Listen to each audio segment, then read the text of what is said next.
In the late 19th century, amidst the scramble for Africa, one man's ambition led to one of history's most brutal regimes. This is the story of King Leopold II's Congo Free State. 1885. At the Berlin Conference, European powers divided Africa among themselves.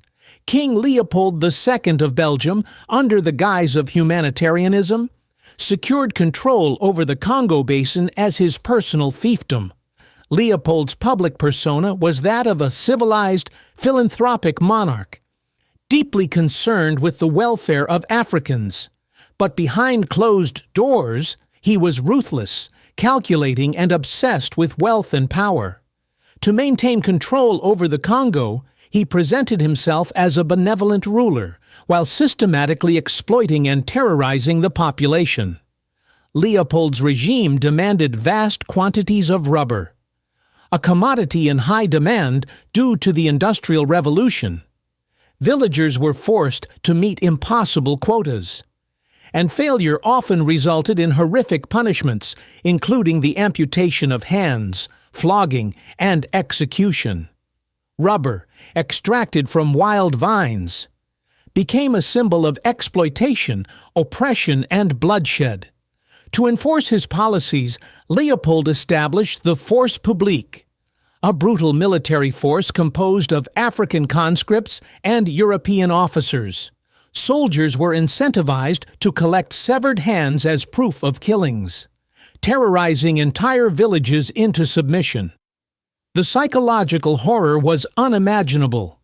Children, women, and men lived under constant threat of death, their lives considered expendable in the pursuit of rubber and ivory.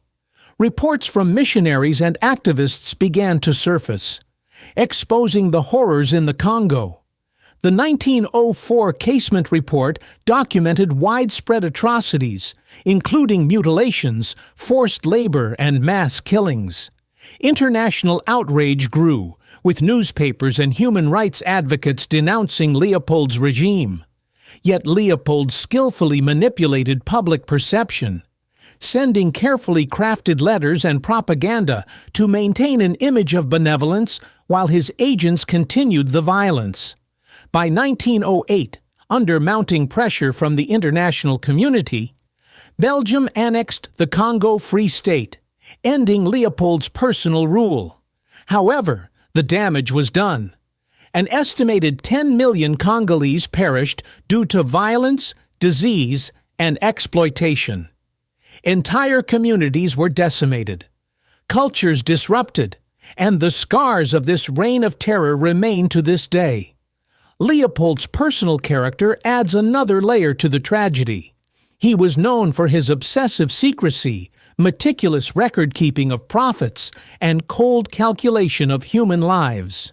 Those who opposed him, diplomats, missionaries, or even members of the Belgian parliament, faced subtle threats, character assassination, and isolation. He was a master manipulator, able to charm European elites while orchestrating unimaginable cruelty in the Congo. His obsession with wealth and global prestige knew no moral boundaries, and his actions reflect the darkest extremes of human ambition unchecked by accountability or conscience. Over a century later, Belgium has begun to confront its colonial past. In 2022, King Philippe expressed his deepest regrets for the atrocities committed during the colonial era, acknowledging the enduring impact on the Congolese people. The legacy of King Leopold II's Congo Free State serves as a stark reminder of the depths of human cruelty, the dangers of absolute power, and the lasting consequences of colonial exploitation. It is a story that challenges us to remember and to ensure that such horrors are never repeated.